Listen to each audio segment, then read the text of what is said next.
Hi guys, আসসালামু আলাইকুম। সকাল বাজে 9টা। সবাই কেমন আছেন? 9টার মধ্যে ভিডিও শুট শুরু করে দিলাম খাওয়া দাওয়ার পরে দুপুরের রান্নার জন্য।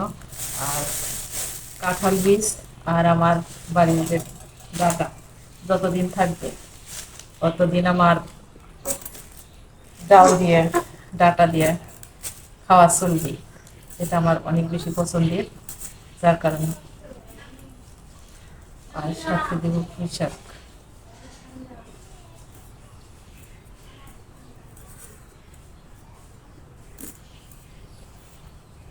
আর ডাটাগুলো অনেক বেশি নরম,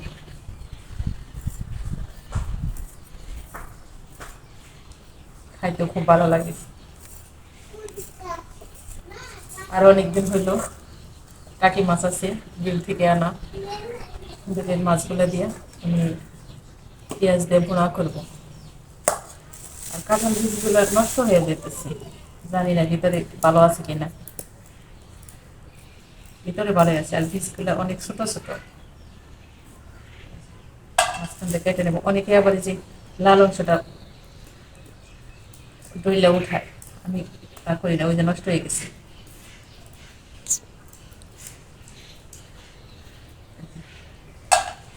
এই যে লাল অংশটা, আমি মনে করি এটার মধ্যে অনেক ভিটামিন আছে বাদামের মতো, যার কারণে আর কষ্ট করে ওঠাই না।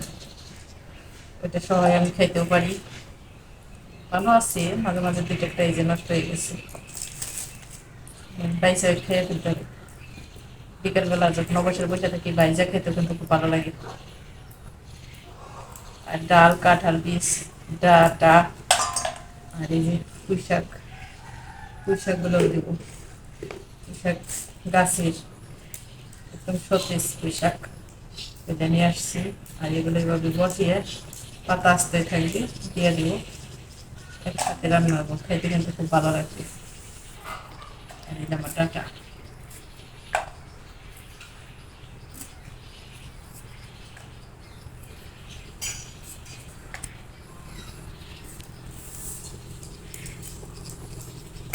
কাটাকাটি সকালবেলা আগে সেরে নিই, তারপর 10:30টার দিকে দুপুরে রান্না করতে যাই। কাজগুলো অনেক সহজ লাগে গরমের মধ্যে। আর যদি রান্না করতে যাই ভাত বসাইয়া দিয়ে তারপরে তরকারি কাটি ধুয়ে আনি, একটা একটা করে কাজ করি, তাইলে কিন্তু রান্নাটা অনেক বেশি কঠিন লাগে আমার কাছে। আর এইভাবে যে কাটাকাটি করে রান্না করতে গেলে চুলার পরে যায় শুধু চুলার চালটা ধরিয়ে দিয়ে রান্না করতে বসলে মনে হয় না যে খুব একটা সময়ও লাগে, আর এতটা বিরক্ত লাগে না। শুধু রান্না করে